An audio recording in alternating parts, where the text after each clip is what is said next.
नमस्कार. कल्पनाच किचनमध्ये तुमचं सर्वांचं स्वागत. आज मी तुमच्याबरोबर नारळाची बर्फी ही एकदम सोपी रेसिपी शेअर करणार आहे.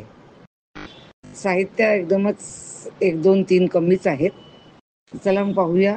इथे मी साखर घेतली आहे, खवलेला नारळ घेतलाय, नंतर मावा घेतलाय, साजूक तूप आणि वेलची कुटून घेतले मी.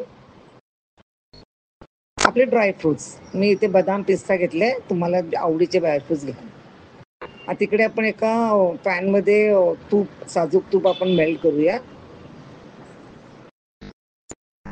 त्याच्यामध्ये आपण खवलेला नारळ घालूया. ही एवढी सोपी आहे रेसिपी.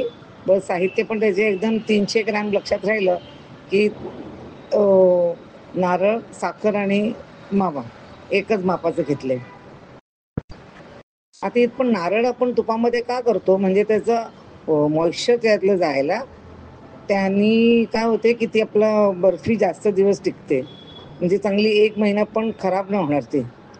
म्हणून मी ते तुपातून आपण ते परतून घेतो नारळ इकडे. ते चांगलं झालं परतून की आपण यात साखर घालूया.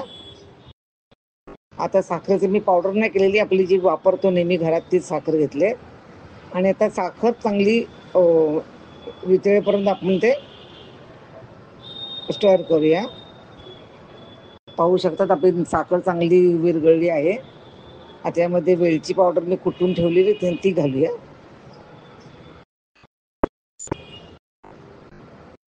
आणि आता त्या खवाचे लम्स असतात ना, जराशे पण मी ते मोठे ते लम्स आपण हाताने केले बारीक, पण ते सगळं मेल्ट होणार आहे, तर काही काळजी करायची गरज नाही. हां, लम्स राहणारच नाही, कारण ते सगळं गरम झाल्यावर सगळं ते मेल्ट होणार आहे.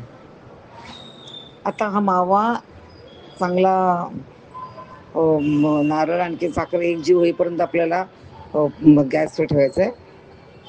जास्त वेळ लागत नाही, एवढी सोपी आहे नाही रेसिपी. पाहू शकता आणि खूप टेस्टी लागते.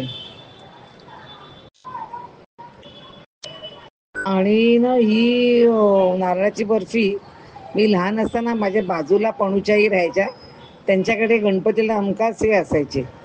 इथे मी ट्रे घेतलाय, त्याच्यावर थोडंसं तूप लावलंय आणि आता मी ते मिठाई केलेली गरम आहे, तर आपण पसरून ठेवूया.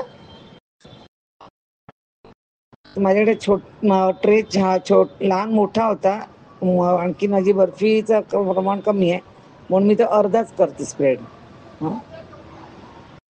आणि त्या पणूच्या मी सांगते ना, त्या याच्यामध्ये गुलाबी रंग घालायच्या.